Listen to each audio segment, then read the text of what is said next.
This is a reading of the Public Appeal for Justice in the Hampstead Satanic Ritual Abuse case, as written by Ella Gareeva Draper. Public Appeal. Myself, Ella Gareeva Draper, and fellow supporters and campaigners for children's human rights to justice, hereby issue a public appeal to the UK Supreme Court to request an urgent hearing for this case, as a matter of national security, on the issue of protecting children and preventing crimes against them. Due to having exhausted all regular avenues of legal remedy and having been repeatedly and unlawfully denied rights of appeal before the lower courts, our lawful suspicions remain legally unaddressed, i.e., lawful evidence exposing gross and criminal negligence and/or abuse of power in public office for purpose of perverting the course of justice that has left countless children at a known risk of abuse, torture, slavery, and murder. We do have rights to appeal, just as trafficked and abused children do have rights to justice. Ignoring children's rights and subjecting their supporters to gagging orders and malicious prosecutions after unlawfully ignoring and actively silencing witnesses for purpose of concealing evidence of serious, organised crimes against children amounts to nothing less than outright fascism and therefore poses a terrorist threat against the British public. The term public includes all children in or entering into Britain via the very authorities the public ordinarily rely on to protect them. That children are historically and legally classified as minors, unimportant and insignificant people among the UK public, is here brought into question, because it appears that it is on grounds of this legal definition of children as minors that crimes against children have traditionally been trivialised as a minor concern. We submit that the legal term minor is based on antiquated judgments against children, which have no place in the 21st century world. Developing person is a fairer and more accurate definition of a child than the word minor. As developing persons, children are therefore the absolute opposite of being minor humans and are instead very important people, VIPs. The terrible details of this case were unlawfully leaked into public awareness during February of 2015 and thereafter. London authorities have relied on family courts and their privacy rules to quash all of the historical and ongoing concerns, which in turn amounts to a constitutional denial of justice, especially in relation to the rights of trafficked children. The notion that children's rights to privacy can be employed to override their rights to protection and justice is fundamentally abhorrent within the context of democracy, human rights, and the basic principles of common law. Of prime significance is the fact that effectively British and trafficked children are denied access to justice via the Supreme Court on grounds that their case was, unlawfully, subject to family court dictates which have served to protect lawful suspects from arrest and investigation to the extent that those suspects are instead unlawfully judged completely innocent, and child witness victims judged liars and victims of malicious coaching on grounds of exceptionally shoddy retractions, which apparently failed to provide London police enough evidence to warrant arrest of those they accused of malicious coaching. Nonetheless, those same alleged suspects are publicly judged by the family courts as guilty of criminal abuse against children for the purpose of delivering false crime reports to police in order to harass allegedly innocent parties and prevent contact with an estranged father. Any attempts to dismiss this case presentation on grounds of its being judged vexatious, an abuse of procedure, or harassment is itself vexatious against the concerns and complaints as expressed herein, all of which are lawfully valid and of major public and constitutional importance in terms of assuring both adults and children's basic human and legal rights. Abuse of local authority, family court, and police procedure is the prime foundation of this appeal. The public are harassed by London Met Police and other authorities via arrests and/or malicious prosecutions for the alleged crime of accessing human rights to freedom of speech and expression on behalf of child protection, and being already harassed by the terrifying nature of crimes committed against children in the face of police and local authority apathy and willful ignorance of children's rights. In the interest of child welfare and public safety, a lawfully evidenced perversion of the course of justice that has acted to deny rights of appeal before any court outside of the family courts cannot be permitted to stand against the public's rights to appeal to the Supreme Court, for at the very least to grant rights of appeal and hopefully to address the resulting new laws and case precedents that now threaten to undermine children's rights far into the future. Submission to the Supreme Court of England on behalf of requesting justice for Miss Ella Draper Gareeva, former British citizen and resident, her 2 children, numerous other British child victims of organised child sexual abuse and sexual slavery, and also trafficked children, as are formally and officially known to be arriving into London, UK, by the thousands each year. According to the Supreme Court Statement of Purpose, the Supreme Court, SC, is the final court of appeal for all United Kingdom civil cases and criminal cases from England, Wales and Northern Ireland. A. It hears appeals on arguable points of law of general public importance. B. Concentrates on cases of the greatest public and constitutional importance. And C. Maintains and develops the role of the highest court in the United Kingdom as a leader in the common law world. And that's from the Supreme Court website. In face of the circumstances warranting this appeal, it is an arguable point of law and of general public and constitutional importance that England's family courts are held accountable when their decisions are based on professional and lawfully suspected criminal negligence, a direct result of which have left countless children at severe risk of suffering crimes against humanity via perpetrators who are thus at liberty to operate with impunity. We here submit that due directly to the severity of underlying risks against the general public, the aforementioned circumstances are exceptional and, after every other avenue for legal remedy has been thwarted from the offset via denial of rights to appeal, such exceptional circumstances are valid grounds for issuing an appeal before the Supreme Court, even if only to be granted rights of appeal before the lower courts and from there to have all of the evidence and associated concerns judicially addressed via an appeal to the Crown Court and, with legal aid granted in recognition of the human rights of trafficked babies and children as represented herein, who otherwise have no means of accessing nor funding legal representation, but who are nonetheless adversely impacted by negligent police, local authority and family court decisions. In submitting this appeal, we here clarify that our objective is that the Supreme Court focus specifically on police, local authority and family courts' actions, procedures, discrepancies and irregularities, etc. The individual case as cited herein is presented as an example of evidence exposing lawful, intolerable levels of risk and which in turn fully supports the conclusions of the UK United Nations Child Protection Committee report of 2014.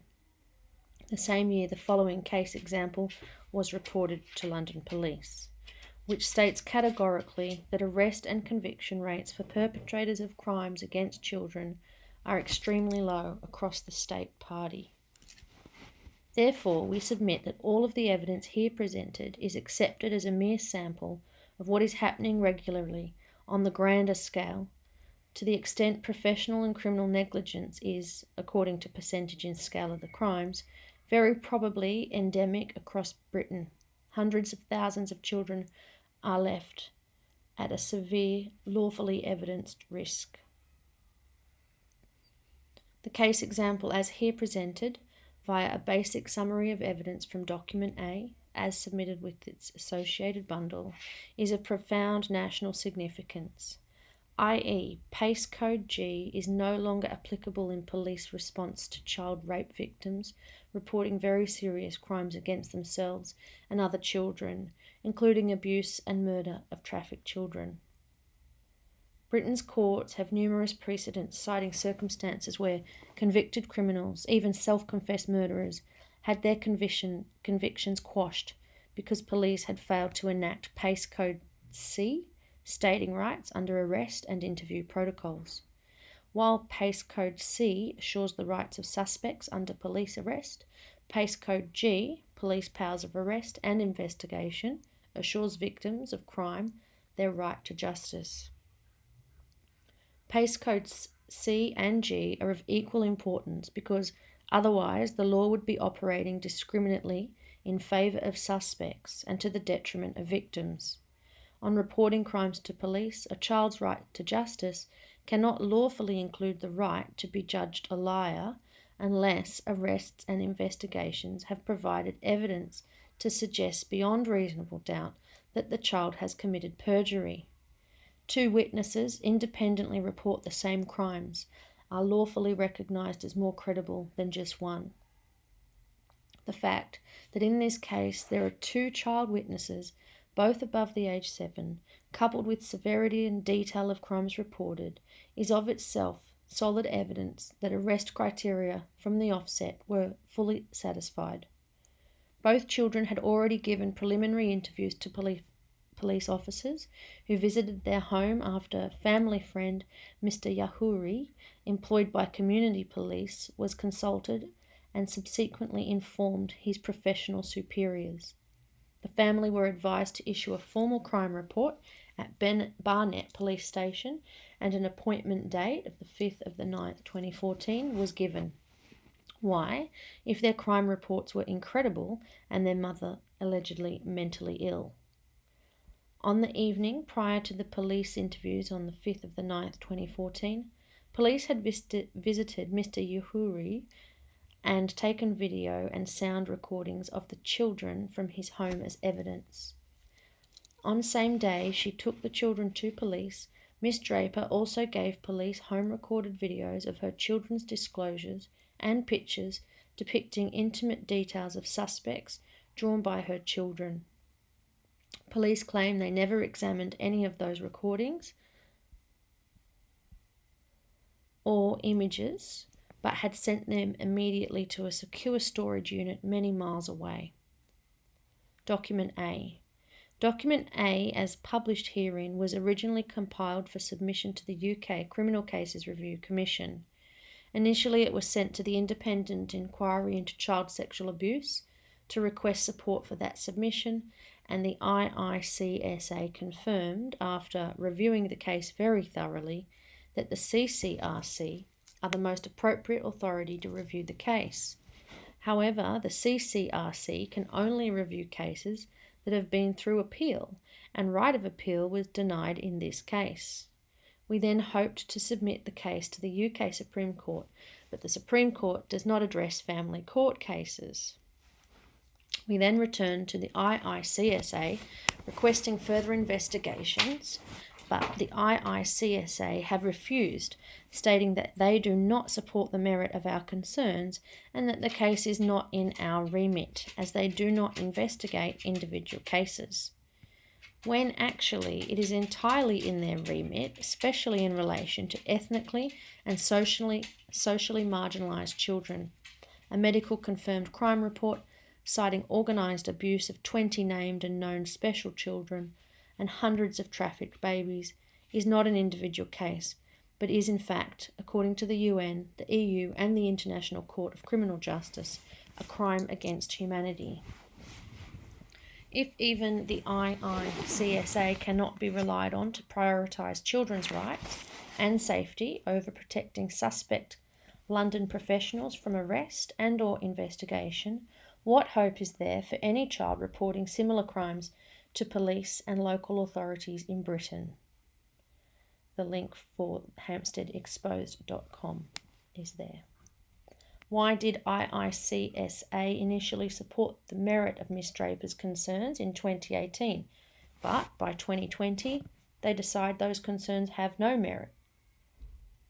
We submit that the IICSA's sudden U-turn is evidence supporting the ever-mounting lawful suspicion that IICSA and many other officially recognised authorities have been criminally coerced into supporting instead an officially led campaign of secrecy and silence on lawful evidence exposing a criminal cover-up of, at the very least, severe professional negligence. Though previously Miss Draper was informed that the Supreme Court does not usually accept family court cases, she here submits that the circumstances of this case are exceptional due to the facts of evidence supporting lawful suspicion that the family court's involvement was a direct result of police and local authority negligence and or a criminal conspiracy to pervert the course of justice for purpose of protecting powerful suspects and various London authorities from arrests and risk of criminal prosecutions amid an ensuing national scandal that would undoubtedly invoke a national and international outcry. The notion that ignorance of regular police procedures might be justified on behalf of preventing a scandal and social disturbance is unlawful in the extreme, because when the law has so miserably failed in relation to very serious crimes against the public, that does constitute a threat to national security. The public have a right to voice their concerns. Indeed, that is exactly why people have human rights to democracy, law, freedom of speech and expression, and the right to protest. Relying on police to make sure the public remains subdued by concealing evidence of crime and corruption, imposing strict rules of secrecy, and ignoring the law is effectively to simultaneously quash any risk of the public accessing their human and democratic rights to protest against an extremely important issue, i.e. institutional denial of the rights of our nation's children to receive justice. When Britain's authorities are viewing citizens' human rights as a risk, it is those authorities that are the real risk. This case reflects a crime against every UK citizen. The public were deceived into believing lies as London authorities scurried into action on behalf of damage limitation after the case was leaked by unknown parties onto YouTube, leaked because London's child protection agencies and police had put a lid of secrecy on the case after they stoically ignored PACE Code G and thereby left children at risk and suspects at liberty to continue in their professions as teachers, clergy, police officers, nurses and social workers.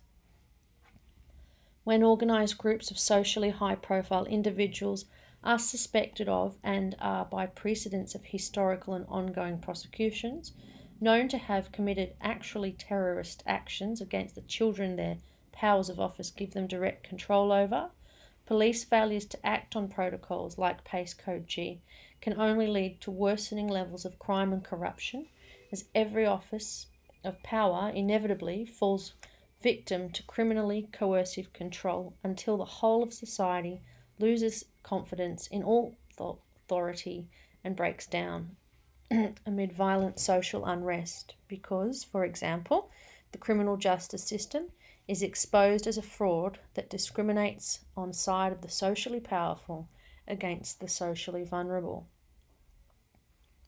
The foundation of common law is established on the principle that no one is above the law, especially not people lawfully suspected of abusing, trafficking, enslaving and murdering children. Without the powers of PACE Code G, the law itself, along with human rights to justice, is under arrest. Document A provides a detailed, lawfully evidenced account of what happened to Miss Draper and her children after London Barnet Police decided to ignore PACE Code G and instead treat the child witness victims and their prime carer, mother, as suspects. Both children, then aged 8 and 9, were effectively arrested within days of delivering their crime reports to police, inasmuch as they're forcibly removed from the family home and taken directly into state custody and thereafter to have only very limited and highly controlled contact with their mother until finally All contact with mother and maternal grandparents is permanently denied. Were those children subject to PACE Code C?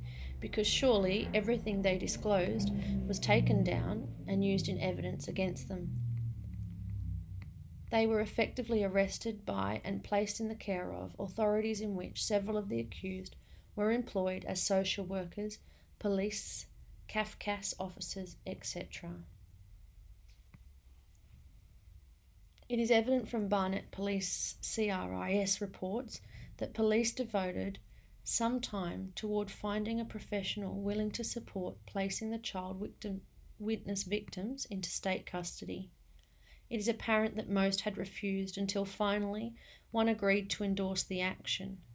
This is very suspicious in face of a Barnet police officer's video-recorded, panic-stricken shouts on the phone, clearly audible in the next door room, where girl child is delivering her first video-recorded crime report to police. She pauses as his voice suddenly rises in volume above her own. Get in touch with their dad. They've come to Barnet and they're making a video now. Allegedly, at that moment in time, Barnet police had no idea how to get in touch with their dad. Police organised a strategy meeting, SM, involving social services and suspect staff from the children's school within 3 days of children's initial crime reports. Why was this necessary? Why was the strategy meeting given higher priority than securing crime scenes, examining CCTV, arresting and investigating and assuring the welfare of 18 other named and known alleged special children? How can police justify inviting, for example, a CSA accused head teacher with genitals drawn and described to participate in a meeting set to focus on how best to deal with crime reports against her, and even ask her permission for later police searches of the school and adjoining church? Top of the agenda at the strategy meeting was what amounts to a lawfully suspected conspiracy to seize the children from their mother. Given the ease by which the process of a strategy meeting was abused to forewarn key suspects employed in local authorities, it is clear that the SM approach needs a complete review and ideally needs to be deleted as a preliminary response to children's crime reports.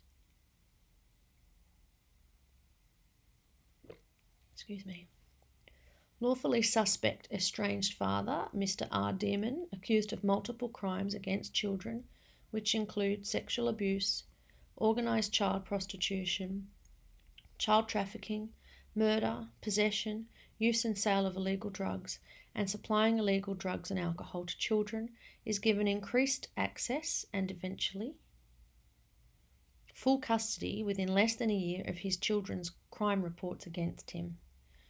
Father, alongside 70 plus other named and known suspects, was never arrested or investigated, nor questioned by police in regard to all but one of the many serious allegations as stated by his children in their highly detailed matching crime reports, i.e. Mr. Dearman is asked in a voluntary interview if he touched his son's bottom in swimming baths. Ms. Draper here submits that if her children's crime reports were considered credible enough to warrant medical examinations of both children, then they were credible enough to warrant immediate effect of PACE Code G for the key named and known suspects to be arrested and investigated, i.e. the most regular abusers, described by the children as participants within a special culture that abuses special children, were not required to undergo police instigated medical examinations to confirm or deny the children's statements and detailed drawings citing intimate distinguishing features of several named and known suspects. Ignorance of PACE Code G permitted police to act discriminately against the child witness victims and their mother, whom they had promptly decided, minus any evidence, is suffering from mental health problems. So basically her detailed statements to police were all casually dismissed as incredible. Meanwhile, the children had to submit to invasive medical examinations, and though medical findings confirmed damages of long-term anal abuse as consistent with their allegations, those accused of inflicting such damages are granted the benefits of casual supposition they're innocent and therefore do not require medical examinations to confirm the children's descriptions of their intimate identifying marks are either true or false, because, e.g., a Barnet police officer has decided, with no foundation of medical expertise or evidence, to query the medical findings as soon as they arrive. His comment on the CRIS report, citing Dr. Hodes's preliminary report, proposes that deep anal scarring, RAD, and PTSD, as found in both children, are most likely due to large solid poos, and in his opinion was later upheld by the family court despite the fact that Dr. Hodes had, in response to that query, ruled out the possibility of constipation as cause for such damages. No medical evidence means no abuse has happened, and therefore the children's descriptions of abusers' genitals are fantasy, so no arrests are needed, and this conclusion, despite the fact that not all sexual abuse can be medically confirmed. Miss Draper has never received any adequate explanation as to why not one single suspect was arrested for interview under caution. Police state they were low on resources and had not the manpower to arrest 70-plus individuals. Nonetheless, they had the manpower to arrest at least one or two of the accused and to promptly seal and forensically investigate at least one of the murder crime scenes, i.e., as one allegation is confirmed, so the impetus to investigate further increases, standard practice for preliminary investigations. It is very odd too that police decided to drive the children around the local area in an attempt to locate their fathers and other suspects' homes, when local suspects included named and known staff from the children's school. How difficult could it be to determine their home addresses? Also, mother and her partner had already tried a similar drive around without success, and it's hardly surprising that traumatised children cannot remember the exact locations of individual abusers' homes when there are numerous locations that the special children were escorted to during school hours. Locations where they suffered violence and painful abuse under the influence of drugs and threats of death if they ever broke the deal. It is therefore very likely that the children were afraid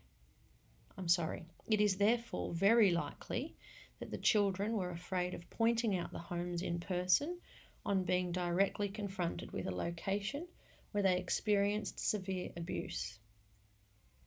It is a commonly known fact that trauma can impact memory via an instinctive temporary reaction to shock, i.e. blocking or numbing. Equally, cannabis is known to limit short-term memory throughout duration of its influence after ingestion, and yet the British public are expected to believe, without question, that torture and cannabis had enabled Miss Draper and her then new partner, Mr. Christie, to coach children ages 8 and 9 into memorising and repeating the intense wealth of detail as constitutes their allegedly hoaxed crime reports, and all in the time space of a 2-week holiday abroad. Reading through the police retraction interview transcripts and CRIS reports, according to Barnet Police, any UK adult can take British children in their care abroad, torture those children while feeding them illegal drugs, and yet be free from prosecution on their return to Britain because they committed those crimes aboard. So although the highly suspect retractions were manipulated to strongly implicate Mr. Christie as using threat and torture against the children in order to persuade them to falsely accuse their dad and his alleged associates, Pace Code G was again stifled as an option. Document A, page 76 to 77.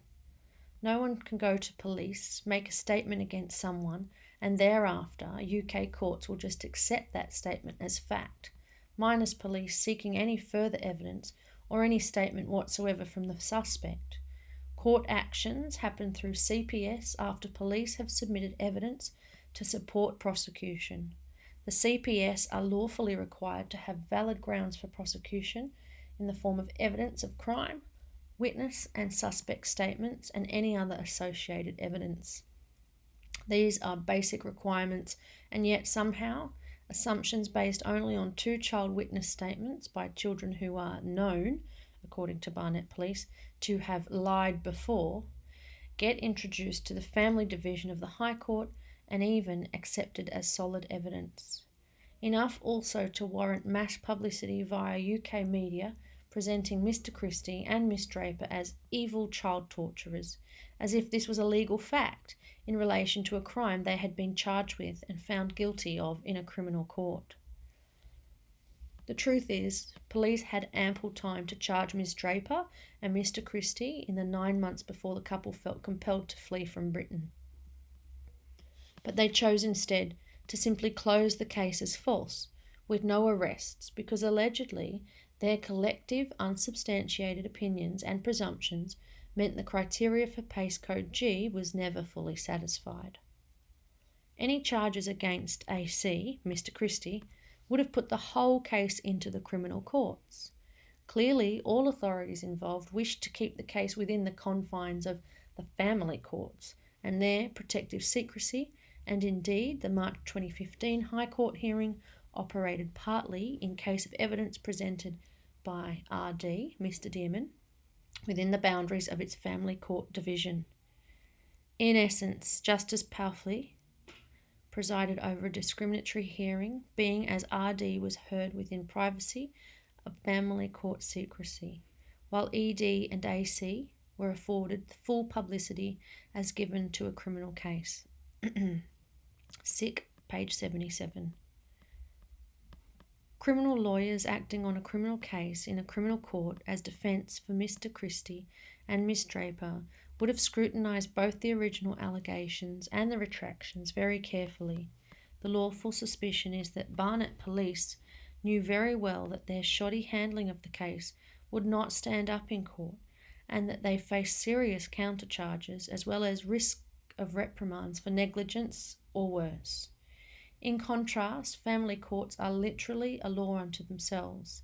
All manner of unsubstantiated opinions can be expressed and accepted unchallenged, which is why the family courts are not an appropriate venue for dealing with crimes against children or crimes against humanity.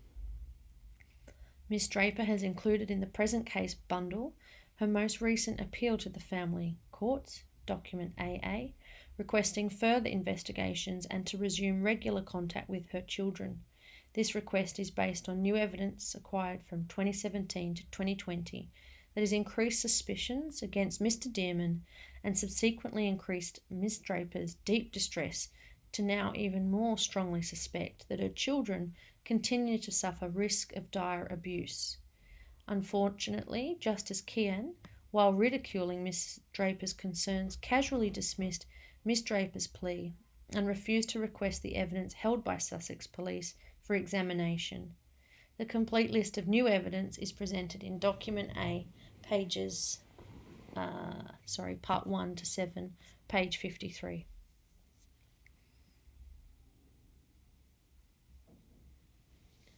Because PACE Code G was not enacted, the British public were wrongfully informed during March 2015 by a UK family court judge that Mr. Dearman, and by association 70 plus other non-attending suspects, is completely innocent, that the children were, after allegedly thorough and extensive investigations, found guilty of committing perjury via abusive persuasion and coaching from mother and her new partner, and that the case was never a criminal case, it was simply a custody battle. Miss Draper was publicly vilified as a crazy, malicious child torturer by UK media, including the BBC, who broadcast blatant lies against Miss Draper and who failed to ask why Mr. Dearman and others had never been formally arrested or investigated. A family court judge presiding over an alleged custody battle has no valid power of office to judge anyone as guilty or not guilty. certainly not people who have never been charged, arrested or investigated, nor given a statement to police under caution. The lawful fact is Mr. Dearman and all the original suspects remain lawful suspects precisely because they were never arrested or investigated.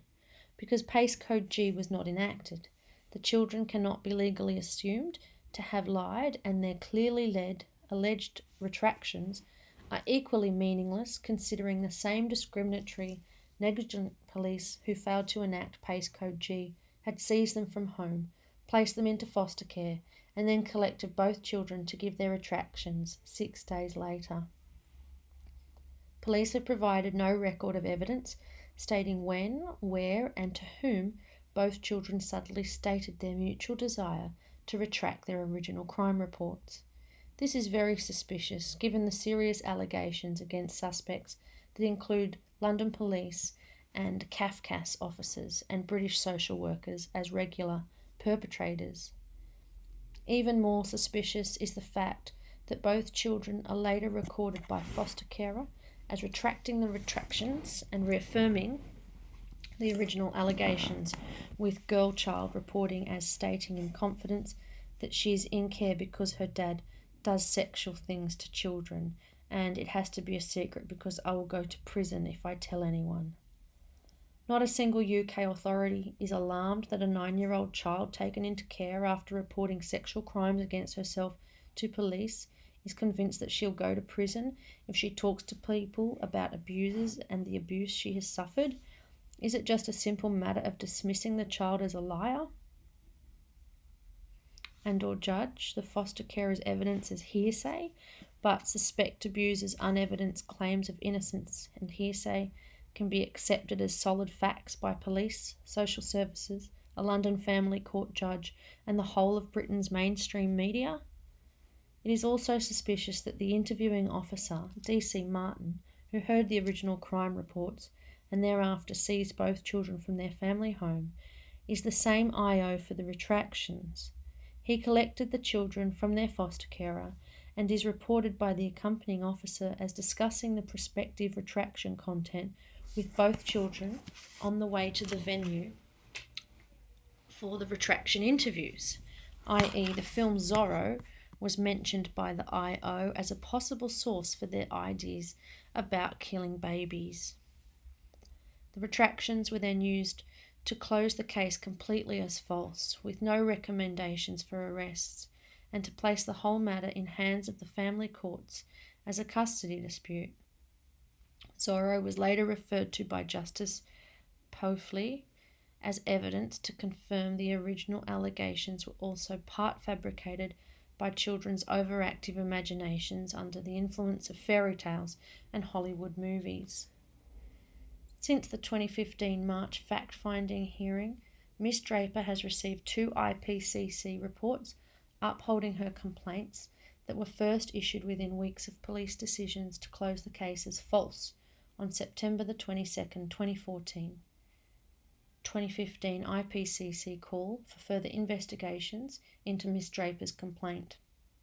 Failure to enact Pace Code G is highlighted as a prime concern. The 2016 IPCC report, beside upholding the bulk of Miss Draper's complaints, also agrees that the retractions do appear to be led by the IO. Such is the strength of the official narratives on the case.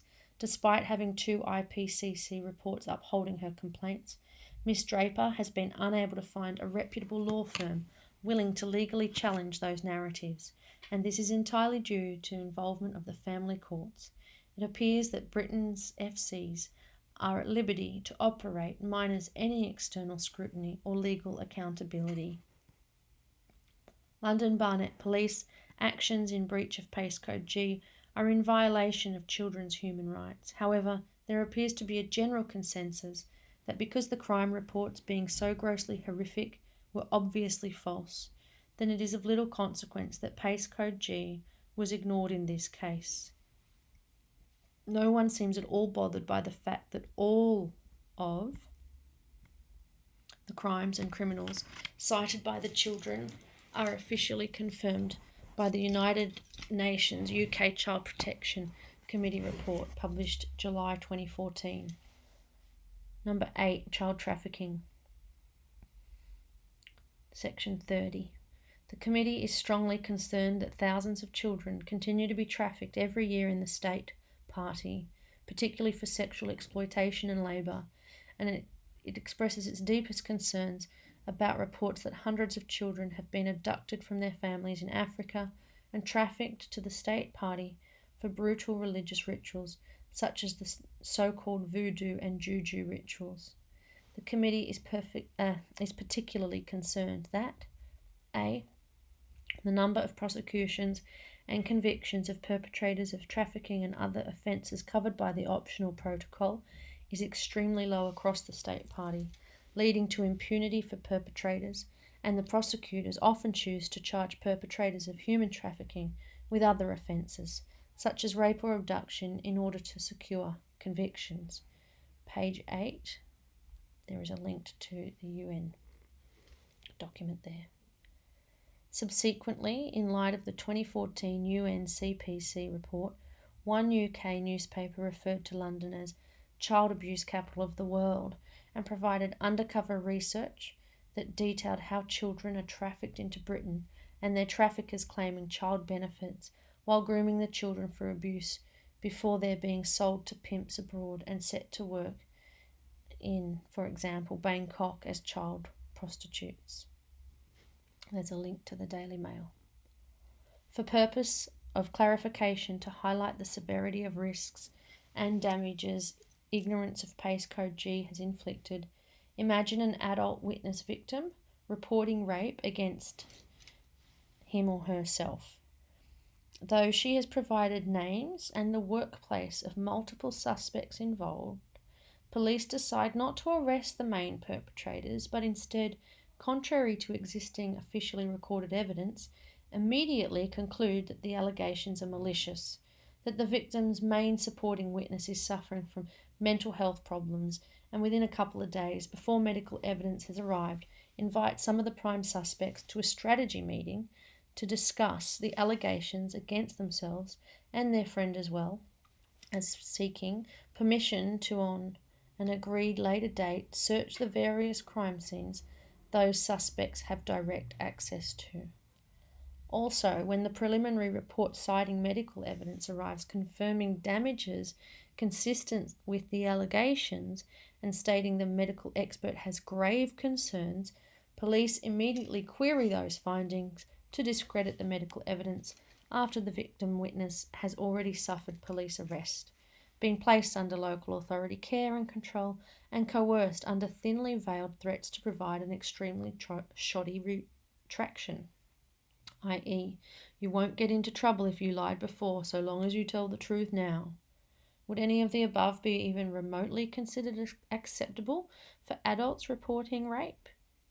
Do British children have less right to prompt lawful remedy and protection via PACE Code G than adult victims reporting sex crimes? Disturbingly, Sussex police are on video recording as stating to Mr. Dearman that he has helped police to establish new laws. Ms. Draper can only assume this refers to completely reversing the law in order to protect lawful suspects from arrest and investigations by ignorance of PACE Code G, and then using the family courts to pervert the course of justice and thereby incriminate anyone publicly discussing the case, suspects, police failings, and resulting lawful suspicions of a cover-up. According to one arresting police officer, over 1,000 British citizens publicly asking questions about this case and or expressing their concerns were arrested on the 11th of the 1st, 2018. Their computers and phones were seized by police and thereafter silenced with lifelong gagging orders that count as a criminal record, which in turn impinges on their freedom to discuss any other case, work with children, or travel to America. Failure to accept the gag leads to instant detainment on remand for up to 9 months, followed by a threat of up to 10 years imprisonment if found guilty via court trial. Reading through document A in light of the 1,000+ permanently gagged UK citizens, It is extremely difficult to accept that none of the main alleged perpetrators cited in the children's crime reports faced any such police actions. Pace Code G was certainly employed on behalf of Mr. Dearman and other associated suspects. Why was it not employed on behalf of Ms. Draper's and 18 other special children and also hundreds of trafficked babies with allegations including detailed accounts of who brought in the babies, how they were collected or delivered, and where those babies came from, i.e. mostly brown babies, some brought in by 2 British social workers who get the babies off poor people. Because Pace Code G was ignored as an option, Justice Pofley's decision of March 2015 is void and actually negligent in her failure to question the serious lack of police investigations and to so casually dismiss police-invited Dr. Deborah Hodes, a top medical professional in her field, as an over-dogmatic expert after Dr. Hodes stated to the court that according to her findings, she felt the children's original allegations needed to be taken very seriously. Justice Pofley also ignored the conclusions of another top expert in her field, Ms. Kylie Wilson, who after years of experience working on police CAIT teams, now teaches police child interview techniques. After reading through the transcripts of the children's original allegations and retractions, Ms. Wilson concludes, to state categorically that the children had been coached, which is written on the crime report, which I understand is the assertion from social services, is simply not feasible.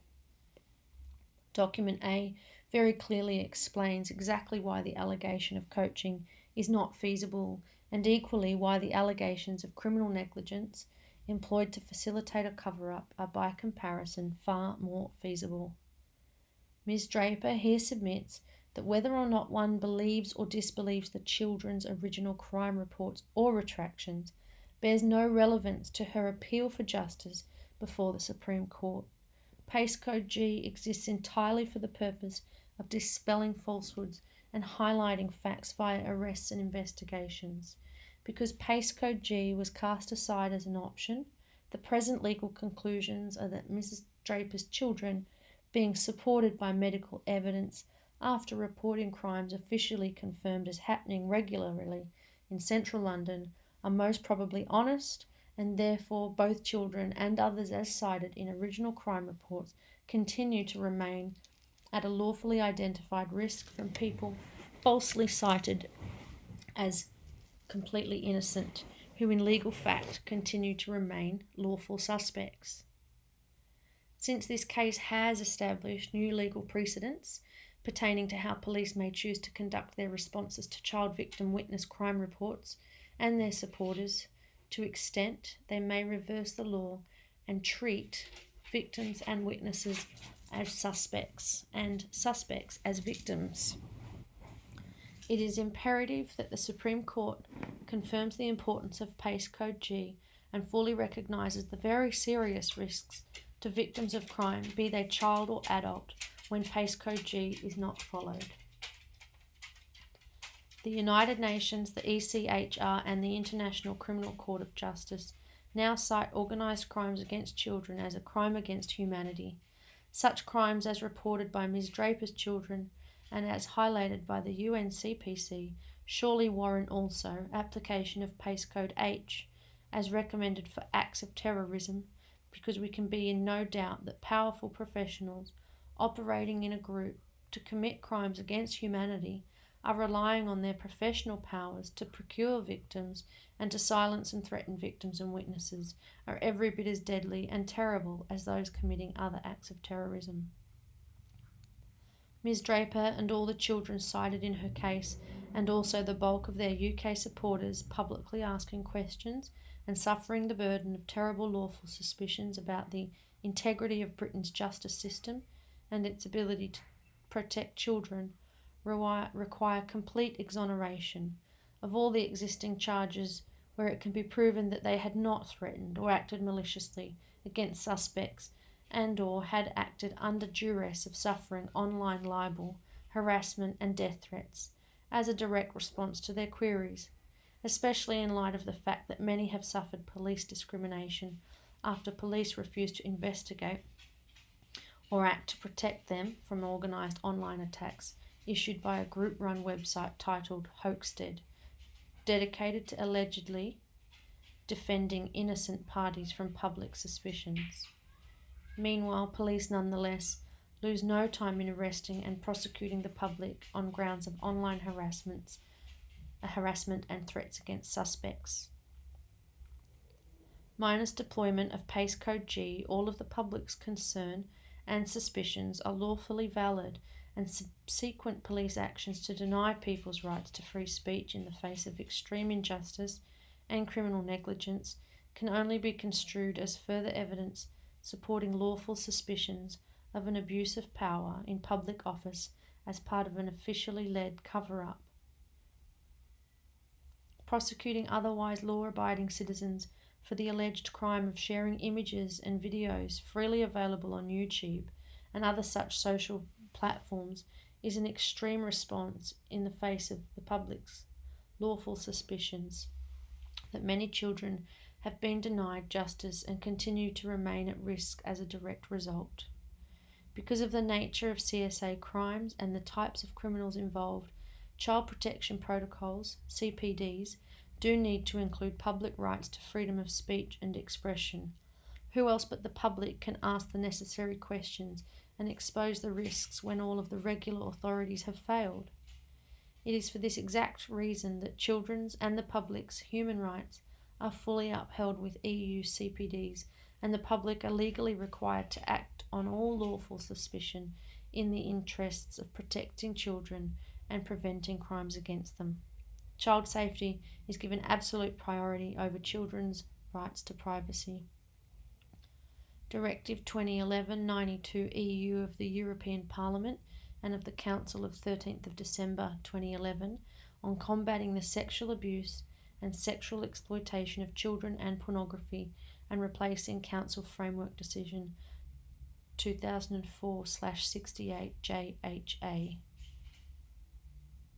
There is an EU link there that you can visit.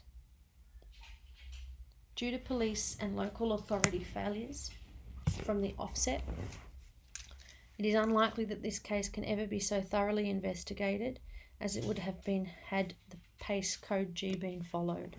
It is lawfully suspected that on balance of probabilities, countless children and adults have faced severe risks and suffered extreme hardship as a direct result, and meanwhile Miss Draper's children are known to remain at dire risk, with more recent evidence exposing serious concerns about their present safety in the care and control of their lawfully suspected father.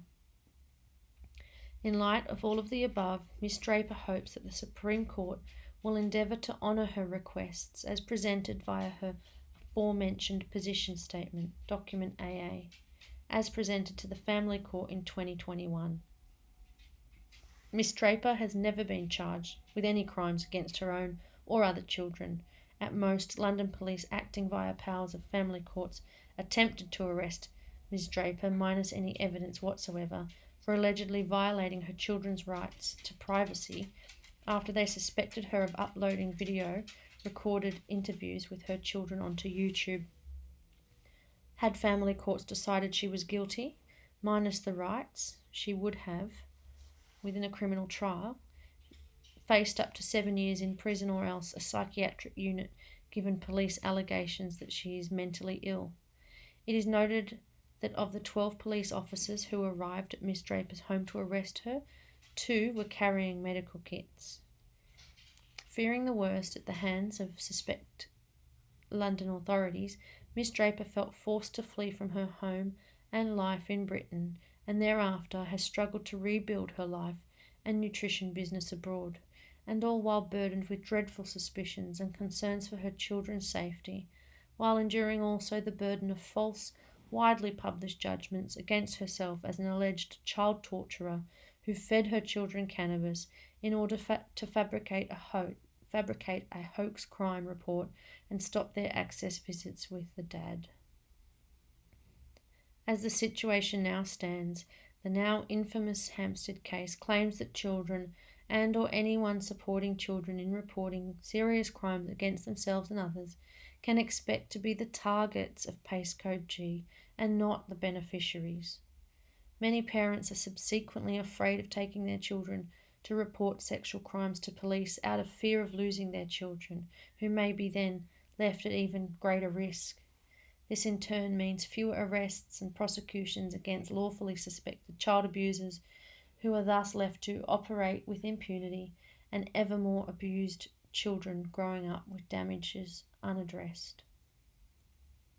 Ms. Draper submits that the Supreme Court has a lawful and moral duty to clearly stipulate that all children's crime reports of sexual abuse to police must warrant prompt inaction of PACE Code G as a vital component of children's human rights to justice, because supposition based on hearsay and general assertions can only support a speculative conclusion as to who is guilty or innocent of malice, crimes, and perjury.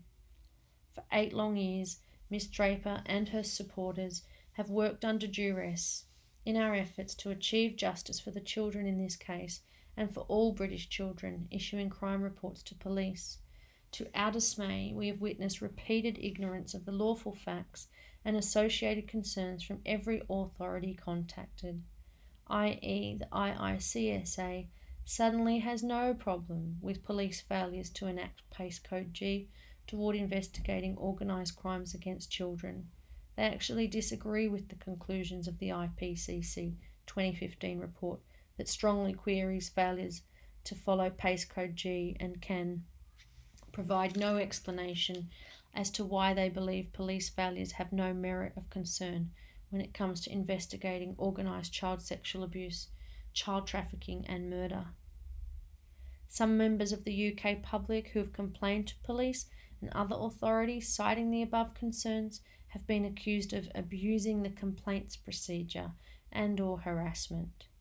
The point is that in the face of severe levels of negligence and obfuscation displayed by London police, family courts and local authorities, coupled with an orchestrated legal and media-led public attack against Miss Draper, her children and then partner, Miss Draper was left with absolutely no means of legal redress.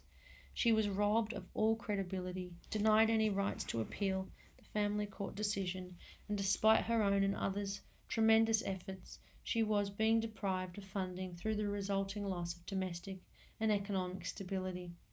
Unable to find a law firm willing to take on her case and help towards rescuing her own and other children from what she lawfully suspects is a dreadful injustice. All of this equates to a total system failure that pivots on the alleged rights of adult suspects to be presumed victims of malice, while child victims are presumed liars. The latest evidence in this case pertains to a Sussex police video interview with Mr. Dearman at his home during 2019.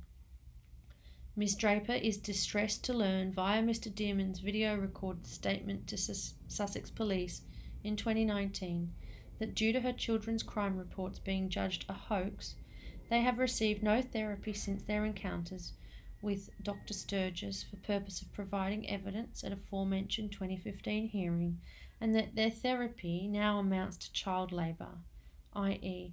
running an online slime business and being trafficked around Britain to do slime sessions, making items from slime a popular Halloween product at various venues including churches, schools and places that cater to sick and disabled children. Ms. Draper's very credible concerns about the children's slime business and the implications of how that could be abused in relation to her children's original allegations are fully expressed in document AA. Even more disturbing, Justice Pofley had stated to the British public that the children were to remain in foster care until a later court hearing, but Miss Draper now discovers with alarm that the foster carer was in fact Mr. Dearman. According to Mr. Dearman's police recorded statement of 2019, they created a smokescreen. The foster carer was me. They are presumed to be police, family courts and social services. Why was this subterfuge necessary if Mr. Dearman truly was or is completely innocent. The fact that the family courts participated in this lie and smokescreen is extremely serious, especially when those same courts later refused to act when Mr. Dearman chose to break court orders prohibiting further publicity of the children. YouTube videos featuring himself and the children blew the cover of his own and the children's new identities for purpose of receiving an eBay award in recognition of their success in selling slime products.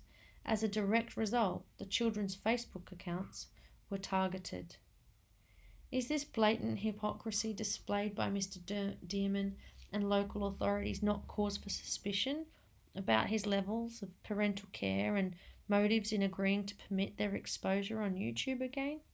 Does this have no bearing on the allegations and subsequent suspicions as here presented when Mr. Dearman has repeatedly, with help of London Metropolitan Police, issued charges to prosecute numerous people for sharing videos of images of himself and or children online, and in that process has very probably received financial compensation? In light of the children's as yet largely uninvestigated disclosures, coupled with official historical records citing Mr. Dearman as violent and aggressive, on what grounds of evidence beyond reasonable doubt was Mr. Dearman deemed an appropriate adult to take custody of his children? Is it any surprise to find he deliberately subjects his already publicly exposed and alleged state-protected children to more mass publicity for sake of exposure for his business or child therapy?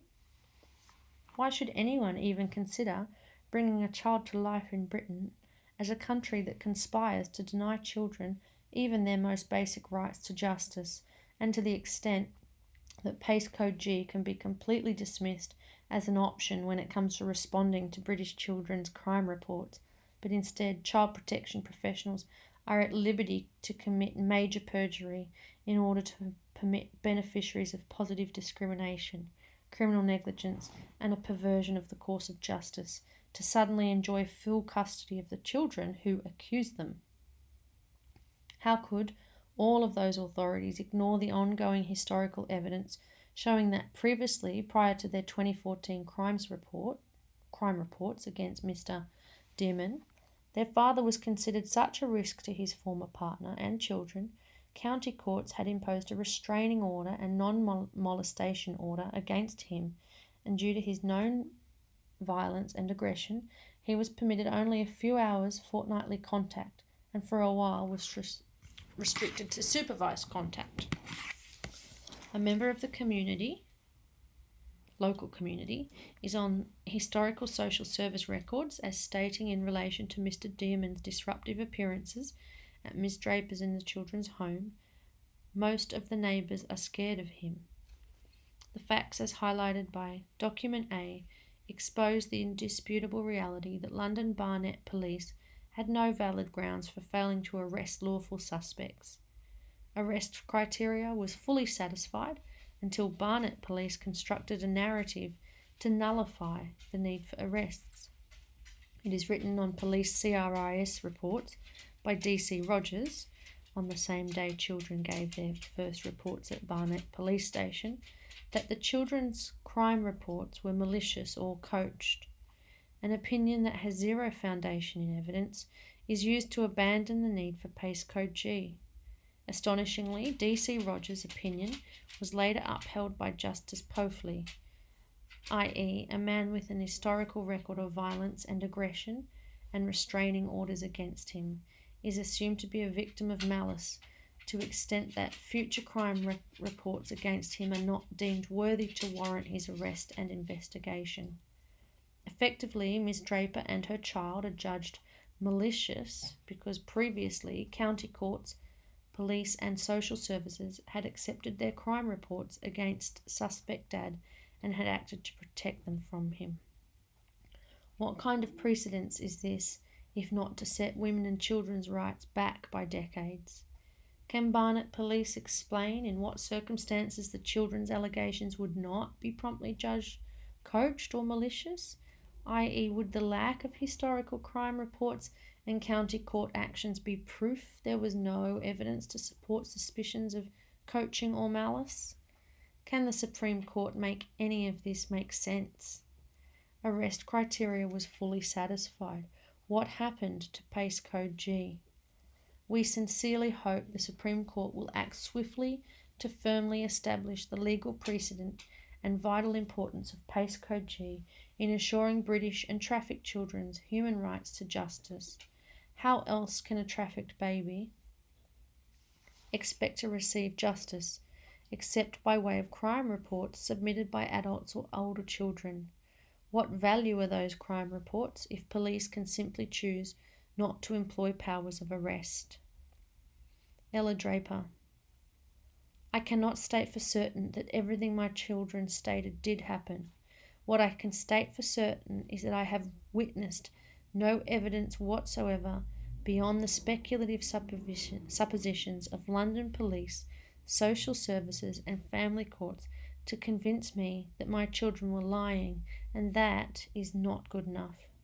There should be no doubt. Parents need to be sure beyond reasonable doubt that their children are safe at school, that if someone hurts them, police will investigate, and when a top medical expert confirms abuse, that named and known suspects with genitals described will be instantly arrested and not instead be forewarned by being invited to a strategy meeting with police and social services to discuss how best to deal with the crime reports against them. My hope is for support, not for myself, but for the children. It is very serious that this case was so easily ignored. Was so easily ignored and buried with help also from a criminally complicit media. The abusers in every nation are emboldened, minus more stringent child protection protocols. Child suffering can and will only get worse. For judicial consideration, at what point did Pace Code G become a choice according to the discretion of individual officers handling any given case? Is this covert development in the application of Pace Code G endorsed by the Supreme Court? And if the Supreme Court rules to support it, how could the Supreme Court remain standing minus its honest balance on every point of law, precisely because there is a point of and for law, a basic need to defend the lawful and deter crime, the grounds of why we have a police force? And the question is, are the police employed to act as individuals, free to choose whether or not to adhere to the Pace Code protocols, or are the police professionally trained to practice specific duties in accordance with satisfaction of specific criteria as a lawful standard defined by the Pace Code protocols, devised as a tool of service toward maintaining the rule of law and in the interest of providing justice under common law? What kind of police force emerges from an organisation that has no obligatory standards presiding over the power it grants to those it employs to police a free and democratic society?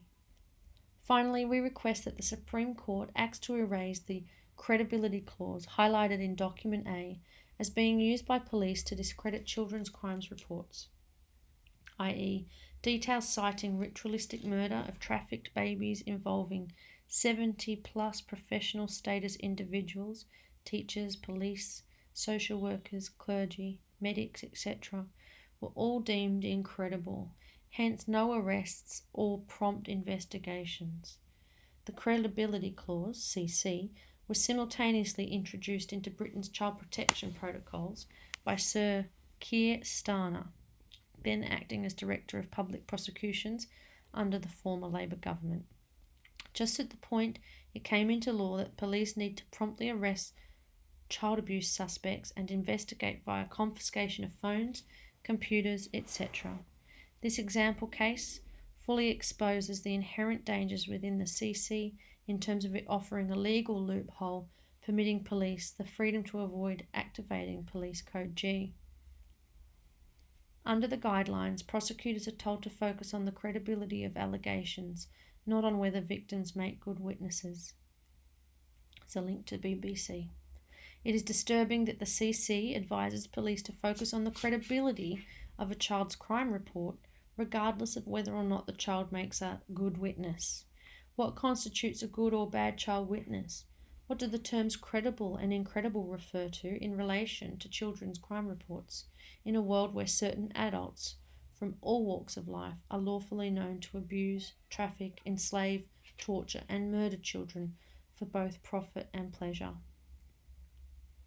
The CC more or less invites abusers to commit their crimes in a manner that, if disclosed, will appear incredible to authorities, and yet surely to any sanely compassionate adult, child sex abuse is by its very nature an incredible reality of life we are compelled to reckon with.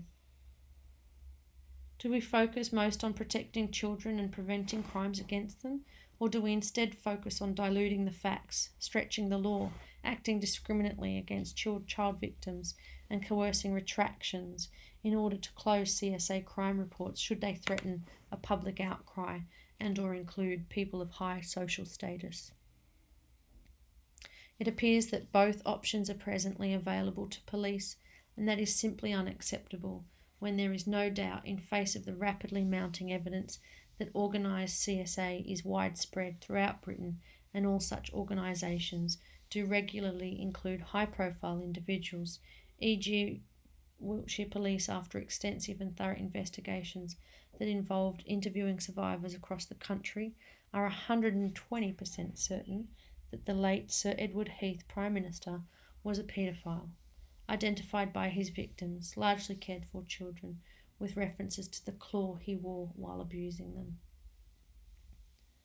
Providing children to high-profile individuals does involve a long chain of people within positions in authority who have power to procure and abuse children with impunity. Once established, such criminals do invite and promote more of their kind into office. It appears that in central London the corruption is rife, i.e. since the case example herein was reported to Barnet Police, several officers from that same station have been convicted for CSA-related crimes. Justice is symbolised by a set of evenly balanced scales. How is it possible to provide justice for children in context of a city that harbours multiple groups of socially powerful individuals who share a common interest in abusing and or killing children, people with access to government, ministers, police, lawyers, courts, intelligence, media? Effectively, the whole system is set to protect and even promote the worst and most powerful criminals at direct expense of the most vulnerable children. Hence the United Nations Child Protection Committee complaints about extremely low arrest rates and how organised abusers are at liberty to operate with impunity. Britain's courts are subsequently receiving crumbs in terms of cases actually getting placed before the CPS, and a fair portion of those on diluted charges, i.e. the UNCPC complains that many of the very few traffickers London police prosecute are charged with child abduction instead of trafficking. Couple this present level of social imbalance between child and abuser with the officially accepted reality that on average only 1 in 8 abused children will ever disclose to authorities, and the scales drop even further in favour of abusers, as only a minimal number of cases are ever officially recognised, and a large portion of those reported by adults as historical crimes. Children need the scales to balance for sake of their lawful and universal right to justice. Where society is failing children, the law needs to address those failings by acting to protect children and prevent crimes against them, while simultaneously upholding all of their human rights, i.e. the EU and UN child protection directives, rightfully insist that when it comes to crimes against children, onus of proof of innocence is placed on suspects, precisely because suspects' claims of innocence constitute an accusation of malice and perjury against child witnesses who themselves are lawfully required to undergo extensive questioning and medical examinations to support their allegations. We submit that in the interest of child rights, the credibility clause needs to be scrapped, and it's an important point that in this case example, the CC negligently took precedence over historical and current evidence, even medical confirmation provided by a top police-invited expert. And we cannot forget that currently, regardless of whether a child's crime report is deemed credible or incredible, children reporting crimes against themselves are at a very high risk of being removed from the family home and placed into state care. This process is often more disturbing and damaging to child witness victims than it is for adult suspects to face police arrests. We request that instead of having to face the credibility clause on disclosing crimes to police, children are granted an independent legal guardian, an ILG, to ensure their rights and welfare, and that the same is provided to all children taken into police custody. The ILG is a necessary counterbalance in recognition of the fact that acting members of state-endorsed authorities relied on to address crimes against or committed by children do present a lawfully known risk, according to present-day and historical case precedents. ILGs will also be an invaluable provision in terms of representing the interests of identified trafficked children and their progress through state care. Far too many cared for British and trafficked children are disappearing.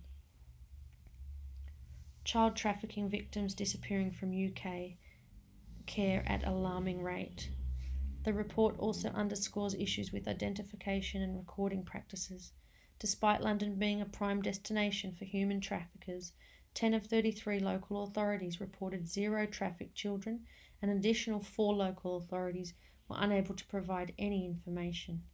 There has to be an improved data recording system put in place for trafficked and missing children, said Seta. Many of the authorities we asked couldn't even search for these children in their existing databases. There's a link there to that article from The Guardian. Page 15, document A. The reference to babies brought in by social workers is actually well within the realms of probability when we consider that by today, according to figures from previous years, on average up to 200 plus babies under age 1 vanish from UK social services records every year, and with no one able to give any account of what has become of those babies who are officially recorded as ER or other. Newsweek link provided.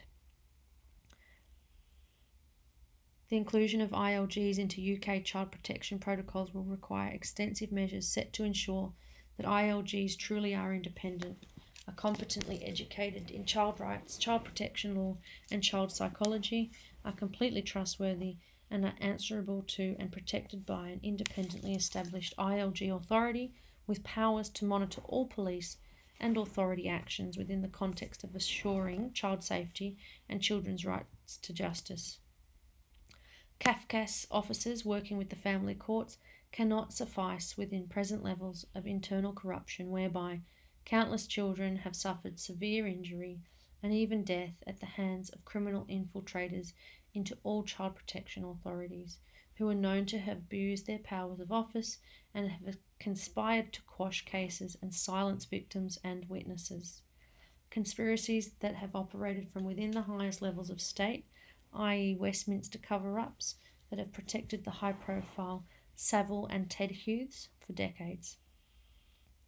This case example highlights also how it is all too easy for corrupt authorities to pervert the course of justice by pushing CSA and child trafficking cases through family courts, FCs, as opposed to their being publicly addressed via Crown Court trials. The family courts need to be firmly restricted to presiding only over child custody disputes, be they between state and parent or between parents and or guardians.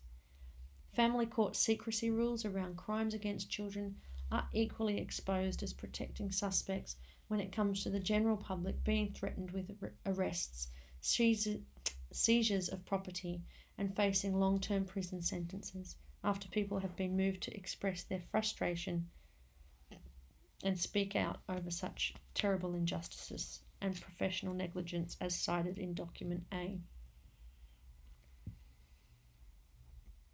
We repeat, a child's right to safety must always take precedence over their rights to privacy. Family courts' heavy focus on children's privacy rights can and does inhibit public awareness and responses to child abuse, especially in relation to trafficked and cared for children, when not just identification of children but also all other details citing lawful suspicion of several risks against the general public are included in family court's secrecy or privacy rules. As document A points out, strict secrecy is the tool of all child abusers. Children need to know they have done nothing to be ashamed of or feel guilty about. They need to feel empowered and brave for reporting crimes to authorities, and they need to know that the law does not support secrecy around crime and criminals. Is it not time the Supreme Court acted to cut out the rot before it utterly and permanently stifles the life and soul of everything the highest echelons of human spirit has for centuries strived through generations to deliver? What is a child in the eyes of the law? A minor or unimportant human being, or a very important human being, a developing worker and creator of our future? On balance of probabilities, in light of the lawfully identified facts of evidence, all of the children in this case have to date received an abomination of justice that has spawned further vile precedents, new laws that effectively annul Pace Code G. We submit it is beholden on the Supreme Court to identify and quash those new laws and precedents precisely because they are abominable, because they do stand as a barrier between justice and a child's human rights, and because they were devised by people whom we lawfully suspect have acted collectively and negligently, be it known or unwitting, in denying justice to children.